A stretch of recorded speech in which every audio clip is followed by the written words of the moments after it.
Sir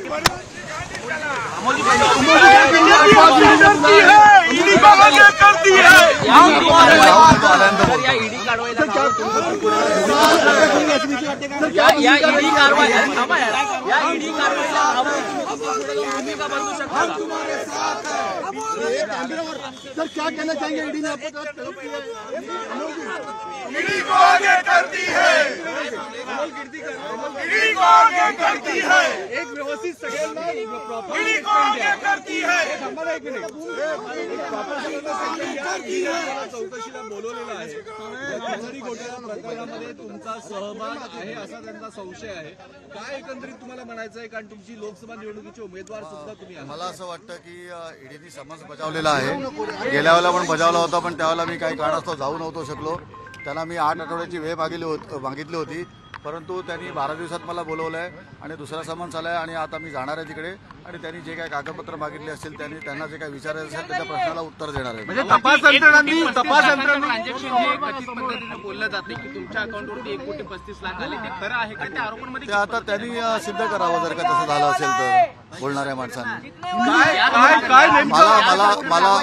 मला असं वाटतं हा सर्व जो प्रकार आहे तो न्यायप्रविष्ट आहे, इन्क्वायरीच्या एजन्सीच्या समोर आहे, त्यामुळे मला जास्त काही बोलता येणार नाही। मी त्यांच्याशी बोलतो। लोकसभा निवडणुकीचे तुम्ही उमेदवार आहात, तारखेची उमेदवारीसाठी प्रचाराचा कालावधी सुद्धा तुमचा सुरू झाला आहे आणि त्याचबरोबर ही इन्क्वायरी होते। काय मला असं वाटतं आता लोकशाहीचा चौथा स्तंभ माझ्यासमोर उभा आहे, त्यामुळे त्यांनीच ठरवावं। एक महत्वाचा मुद्दा फक्त स्पष्ट करा, एक महत्वाचा मुद्दा स्पष्ट करा। या सगळ्या विषयामध्ये काही ट्रान्झॅक्शन्स तुमच्याकडे तुमच्या अकाउंटला सुद्धा झाले आहेत, अशा प्रकारची हो ट्रान्झॅक्शन्स आहेत ना, पण ते ट्रान्झॅक्शन्स गुन्ह्यातले आहेत की इतर काही गोष्टीतले आहेत त्याचा पण तपास व्हायला पाहिजे आणि खुलासा तुम्ही त्याच्यावर।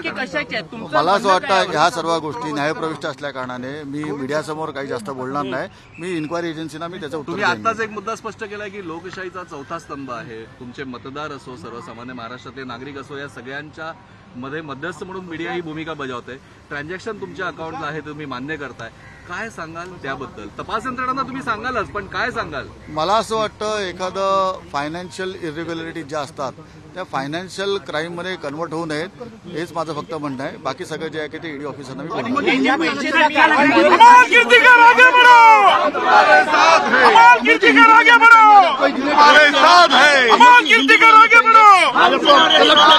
मोदी हमसे डरता है, मोदी हमसे डरता है, ईडी को आगे करता है, मोदी हमसे डरता है, ईडी को आगे करता है, मोदी हमसे डरता है, ईडी को आगे करता है, मोदी हमसे डरता है, मेरा फोन किधर है? उठा के दिया मैंने। ईडी को आगे करता है, मोदी हमसे डरता है, ईडी को आगे करता है, मोदी हमसे डरता है, ईडी को आगे करता है, मोदी हमसे डरता है, ईडी को आगे करता है, मोदी हमसे डरता है, ईडी को आगे करता है, मोदी हमसे डरता है, ईडी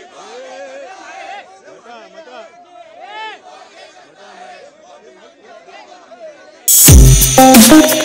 करता है।